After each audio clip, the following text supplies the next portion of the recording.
धर्मेंद्र सनी देओल को अपने लिए बहुत ज़्यादा लकी मानते हैं। धर्मेंद्र हमेशा कहते हैं कि सनी के नसीब से ही वो उस मुकाम पर पहुंचे हैं। करोड़ों लोग जिसका बस ख्वाब ही देखते रह जाते हैं। साल 1971 की बात है, जब सनी देओल के दादा किशन सिंह देओल अमृतसर जा रहे थे। रास्ते में उनके छोटे बेटे अजित सिंह देओल की ससुराल पड़ी तो केवल किशन वहां रुक गए। अजीत देओल की ससुराल में ही किशन जी को एक बड़ी प्यारी सी लड़की की तस्वीर देखी। केवल किशन जी को तस्वीर वाली जो लड़की बहुत पसंद आई। उन्होंने इसके बारे में पूछताछ की तो पता चला कि ये लड़की लंदन में रहती है और इसकी जड़ें भारत से जुड़ी है। केवल किशन जी ने सोच लिया कि जब सनी देओल के लायक हो जाएंगे तो वो इसी लड़की से सनी की शादी कराने का प्रयास करेंगे। और फिर अगले ही साल यानी 1972 में केवल किशन देओल लंदन में छुट्टियां बिताने चले गए। वहां उन्होंने उस लड़की के घर वालों से मुलाकात की और अपने पोते सनी देओल से उसकी शादी की बात पक्की कर ली। उस लड़की का नाम था लिंडा माहल, जिन्हें आज हम पूजा देओल के नाम से जानते हैं। पूजा नाम देने वाले भी सनी के दादा केवल किशन सिंह देओल ही थे। सनी देओल के दादा केवल किशन सिंह देओल जब लंदन से भारत वापस लौटे तो उन्होंने अपने परिवार को बताया कि वो सनी देओल के लिए शादी के लिए एक बहुत ही प्यारी सी लड़की से उनका रिश्ता तय कर आए हैं। और चूंकि केवल किशन जी के फैसले पर सवाल उठाने की हिम्मत किसी में नहीं थी तो सभी ने उसे स्वीकार कर लिया। उसके बाद सनी और पूजा की मुलाकात कराने के लिए सनी को लंदन भेजा गया। सनी लंदन में पूजा के घर ही ठहरे। पूजा के पिता कृष्ण महल और माँ जून सारा महल ने सनी की खूब आवभगत की। कृष्ण महल ने तो वह सनी को स्विमिंग, घुड़सवारी और भी बहुत कुछ सिखाया। फिर कुछ सालों तक सनी लंदन में ही रहे और वहां उन्होंने एक इंजीनियरिंग कॉलेज में दाखिला ले लिया। साथ ही साथ एक एक्टिंग स्कूल में एक्टिंग की ट्रेनिंग भी स्टार्ट कर दी। फिर जब सनी भारत लौटे तो धर्मेंद्र उन्हें देखकर बहुत हैरान हुए और वो इसलिए क्योंकि सनी की पर्सनैलिटी में बहुत सारे बदलाव आ चुके थे। वो सारी आदतें जो सनी भारत में रहकर नहीं अपना पा रहे थे वो सब लंदन से लौटने के बाद धर्मेंद्र को सनी में दिखाई देने लगी थी। धर्मेंद्र अपने बेटे सनी देओल को बॉलीवुड लॉन्चिंग को हर लिहाज से परफेक्ट बनाना चाहते थे।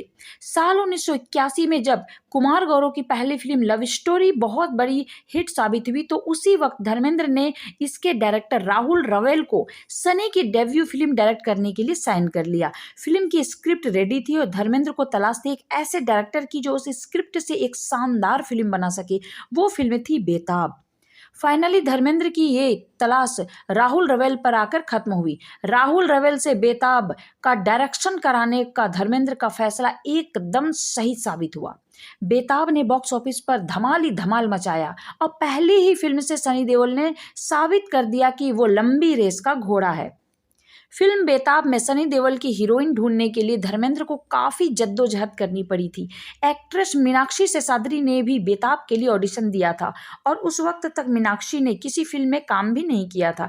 लेकिन धर्मेंद्र को मीनाक्षी शेषाद्री सनी की हीरोइन के तौर पर फिट नहीं लगी। उन्होंने मीनाक्षी को रिजेक्ट कर दिया। उसी दौरान मंदाकिनी ने भी बेताब फिल्म के लिए लीड एक्ट्रेस के रोल के लिए ऑडिशन दिया, लेकिन मंदाकिनी को डायरेक्टर राहुल रवेल ने रिजेक्ट किया।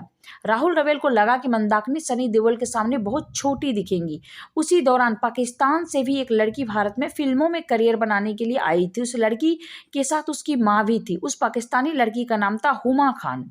धर्मेंद्र उस पाकिस्तानी लड़की से मिलने दिल्ली आए और मुलाकात की जगह तय हुई रुखसाना सुल्ताना का घर। धर्मेंद्र वहां पाकिस्तानी लड़की हुमा खान से मिले, लेकिन वो उन्हें जची नहीं। मगर वहीं पर उन्होंने रुखसाना सुल्तान की बेटी अमृता सिंह को देखा और अमृता सिंह उन्हें सनी की हीरोइन के तौर पर एकदम फिट लगी और इस तरह अमृता सिंह सनी देओल की पहली हीरोइन बन गई। साल 1982 में धर्मेंद्र की एक फिल्म आई थी जिसका नाम था मैं इंतकाम लूंगा। इस फिल्म की कहानी के मुताबिक धर्मेंद्र के पिता एक बॉक्सर थे, लेकिन अपोजिट बॉक्सिंग ग्रुप के लोगों ने धोखे से उनकी हत्या कर दी थी। ये बात जब धर्मेंद्र को पता चलती है तो वो अपने पिता की मौत का बदला लेने और उस बॉक्सिंग ग्रुप को मैच में हराने के लिए बहुत कड़ा वर्कआउट शुरू कर देते हैं और फाइनली धर्मेंद्र अपने पिता के हत्यारों से बदला ले लेते हैं।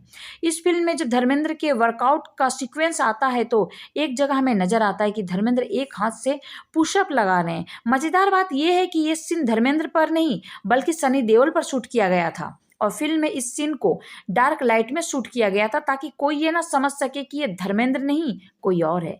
लेकिन अब जब आप इस सीन को यूट्यूब पर फिर से देखेंगे तो आप समझ जाएंगे कि एक हाथ से पुशअप लगाने वाला वो शख्स धर्मेंद्र नहीं, सनी देओल है।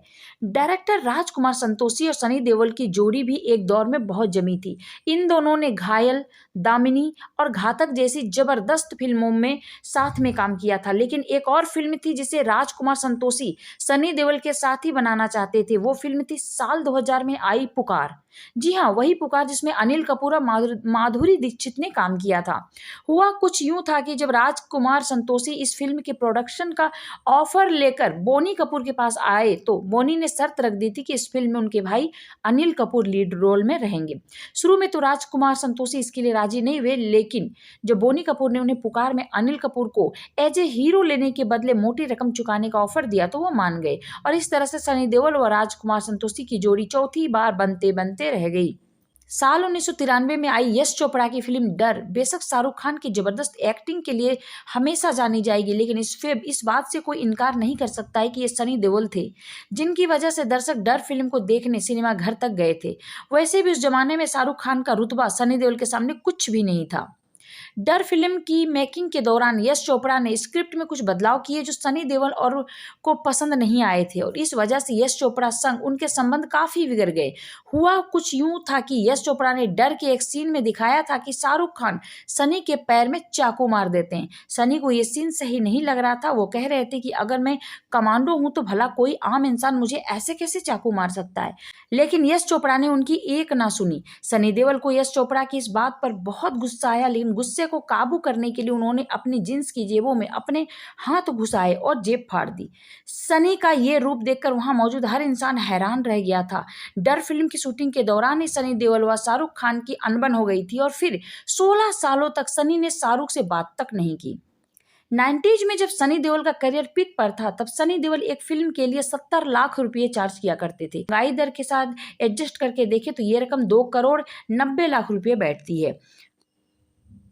उसी दौर में अमिताभ बच्चन एक फिल्म के लिए लगभग 2.5 करोड़ रुपए चार्ज करते थे, पर चूंकि उस जमाने में अमिताभ बच्चन बहुत कम फिल्मों में और सनी देओल ढेर सारी फिल्मों में काम कर रहे थे तो ऑटोमेटिकली सनी देओल उस वक्त सालाना कमाई के मामले में बॉलीवुड के सबसे बड़े स्टार थे। Sunny Deol Hollywood star Sylvester के बहुत बड़े फैन हैं। सनी ने सिल्वेस्टर की सारी फिल्में देखी हैं। सिल्वेस्टर के लिए सनी की दीवानगी का आलम कुछ यूं है कि उन्होंने अपने बेटे करण देओल का निकनेम रॉकी रखा है। इससे आप अंदाजा लगा सकते हैं कि सनी देओल सिल्वेस्टर की रॉकी सीरीज के कितने बड़े फैन हैं। तो दोस्तों, कैसी लगी सनी देओल की ये जानकारी प्राप्त करके? अगर अच्छी लगी हो तो मेरे चैनल को सब्सक्राइब करना ना भूलिएगा। Thank you so much. अपना ख्याल रखिए, स्वस्थ रहिए, मस्त रहिए, यूं ही मुस्कुराते हुए रहिए।